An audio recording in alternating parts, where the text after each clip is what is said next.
తెలియజేసుకుంటున్నాను. సంక్రాంతి సంబరాలు నేటితో 20 సంవత్సరాల నుంచి నేను ఈ సంక్రాంతి సంబరాలు నిర్వహిస్తున్నానని మీ అందరికీ తెలియజేస్తున్నాను. 2005లో లైనేజ్లోకి రాకుండానే నేను చిన్న బొమ్మల వరకు లైన్స్ లో నేను జాయిన్ అవ్వడం, నిర్విరామంగా 19 సంవత్సరాల నుంచి లైన్స్ క్లబ్ మెంబర్ గా ఉండడం, 18 సంవత్సరాల నుంచి సంక్రాంతి సంబరాలని ఇలా నిర్వహిస్తూ నాకు పరిపాటు అయిపోయింది. ఆ సందర్భంగా ఎంకరేజ్ చేయడం చాలా సంతోషం, ఆనందదాయకం. ఇటువంటి చక్కని సత్సంప్రదాయానికి మనకి సహకరిస్తున్న మన తల్లి శాసనసభ్యులు ఆర్మీ రాధాకృష్ణ గారు కూడా ఈ సంక్రాంతి సందర్భంగా వారు కూడా కొద్దిసేపట్లో వస్తారు. వారికి కూడా హృదయపూర్వక ధన్యవాదాలు. ఇక్కడికి విచ్చేసిన డిస్ట్రిక్ట్ గవర్నర్ గారు పాపారావు నాయుడు గారు, వారి భార్య అరుణ గారు రావడం జరిగింది. ప్రతి సంవత్సరం ఇది మరింత సంతోషకరమైన విషయం.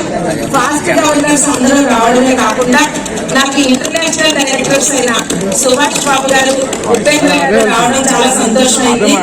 వారికి వచ్చినందుకు మీడియా ముందుగా వారికి ప్రత్యేక ధన్యవాదాలు తెలియజేసుకుంటున్నాను. అదేవిధంగా మరి ఎవ్రీ లైన్ మెంబర్స్ పార్టిసిపేట్ ఇచ్చేసిన ప్రతి ఒక్కరికి కూడా మరొకసారి హృదయపూర్వక ధన్యవాదాలు తెలియజేసుకుంటూ ఈ సంక్రాంతి సంబరాలకి నేను ప్రతి సేవా కార్యక్రమాలతో పాటుగా ఎప్పుడు మానకుండా సంక్రాంతి సంబరాలు చేయడానికి గల కారణం మీ అందరికీ తెలిసిన విషయమే. సంస్కృతి అన్న సాంప్రదాయం అన్న నాకు ప్రాణం. ఆ సాంప్రదాయాన్ని నిలబెట్టాలని, భావి తరాలకి ఈ సాంప్రదాయాన్ని అందివ్వాలనే ఏకైక లక్ష్యంతో నిర్విరామంగా ఇన్ని సంవత్సరాలు నేను సంక్రాంతి సంబరాలు నిర్వహిస్తున్నాను. ఎందుకంటే ప్రతి భోగి, సంక్రాంతి, కనుమ 3 పండుగలు ముక్కనుమ కలిపి మన పెద్దలు మనకి పెద్ద పండుగ అని ఒక పండుగని మనకి సాంప్రదాయకంగా ఇవ్వడం జరిగింది. ఈ పెద్ద పండుగని ఎన్ని పండుగలు కలిపి పెద్ద పండుగగా మన హిందువులందరూ మనం ఎంతో ఘనంగా చేసుకుంటాం. ప్రతి పండుగకి కూడా ఒక ప్రత్యేకత ఉన్న విషయం అందరికీ తెలిసిందే. భోగి పండుగ ఈరోజు అందరం కలిసి భోగి మంట వేయడం చూసాం మనం.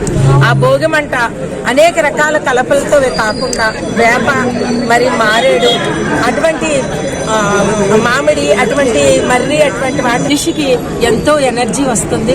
నెగిటివ్ ఎనర్జీస్ ఏమన్నా పోవడం జరుగుతుంది, క్రిమికీటకాలు నశిస్తాయి. ఒక విధంగా చెప్పాలంటే ఆ పొగ ఒక యాంటీబయాటిక్ అని మనకి ఇక్కడ అర్థమయ్యేది ఏంటంటే సంస్కృతి అంటే సైన్స్ అని మరి పెద్దలు మనకిచ్చిందని మీకు తెలియజేసుకోవాలి.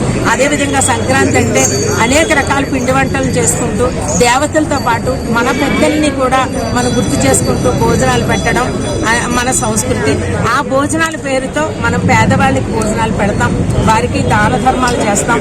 అటు మనకి ఆత్మ స్థైర్యం, ఒక మన పెద్దవాళ్ళు మనం పిలుచుకున్న అన్న ఇది, అదేవిధంగా పేదవాళ్ళకి కూడా మనం సహకరించిన వాళ్ళం అవుతాం. అలా మన సత్సంప్రదాయం వెనక ప్రతి ఒక్కటి కూడా మన పెద్దలు మనకి ఎంతో సైన్స్ తోటి ఉన్న విషయాలు అందులో ఇమిడ్చి పండగలు ఇవ్వడం. కనుమ రోజు